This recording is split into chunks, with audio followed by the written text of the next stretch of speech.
అత్యాశకు పోవద్దని మనవి చేస్తున్నాను. ఆశలే సమస్త చెరుపునకు కారణం లోకములో. ఎరా ఒకరు చాలరా, ఇద్దరిని చేసుకున్నాడు. చాలరా 20 మందిని చేసుకున్నాడు. చాలరేరా 200 మందిని చేసుకున్నారు. చాలరేరా 900 మందిని చేసుకున్నాడు.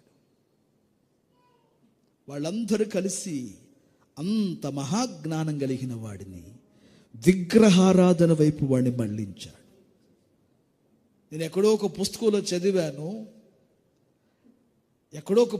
చదివాను, సొలొమోను కట్టిన మండపాలలోనికి వెళ్ళాలంటే తాడు కట్టుకుని వెళ్ళాలట. అతను కట్టిన విధానం అలా ఉంటుందట.